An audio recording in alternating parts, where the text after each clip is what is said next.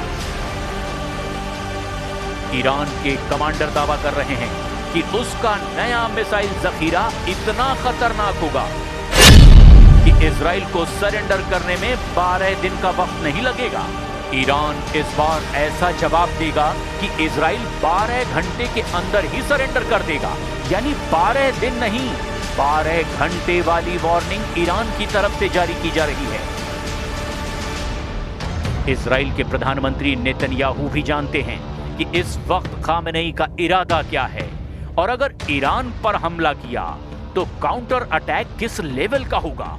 इसीलिए इजराइल में भी अब ईरान के मिसाइल पावर को लेकर सायरन बजना शुरू हो गया है।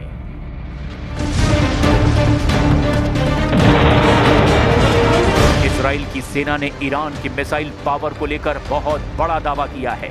ये ऐसा दावा है जिसके बारे में पूरी दुनिया को अलर्ट कर रहा है इजराइल। इजरायली सेना के एक बड़े कमांडर ने इजरायली संसद को बताया कि ईरान ने जून में हुए युद्ध के बाद अपनी बैलिस्टिक मिसाइल का प्रोडक्शन बढ़ाना शुरू कर दिया है। उसकी मिसाइल ज्यादा रेंज की भी है, बड़े वॉरहेड से भी लैस है और उनको रोकना पहले जैसा आसान नहीं होगा। इजरायली सेना ने कहा है कि इस बात को नेतन्याहू सरकार बहुत गंभीरता से ले रही है। इजराइल के साथ अमेरिकी बेड़े को डराने के लिए खामेनेई की वार्निंग ऐसे वक्त में आई है जब ईरान की नौसेना ने फारस की खाड़ी में अपनी ताकत दिखाई है।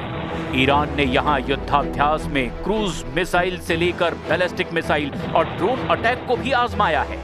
ईरान के रिवॉल्यूशनरी गार्ड्स ने फारस की खाड़ी में जब से ये युद्धाभ्यास किया उसके दुश्मन चौकन्ने हो गए हैं। ईरान के पास एक मजबूत एंटी शिप वाली मिसाइल पावर भी है और यही इसे एक बेहद खास समुद्री इलाके में सबसे बड़ी मिलिट्री पावर बना देती है। अब ईरान की नौसेना के कमांडर बता रहे हैं कि समुद्री इलाके पर दबदबा कायम रखने के लिए उसकी नई मिसाइल बिल्कुल तैयार है।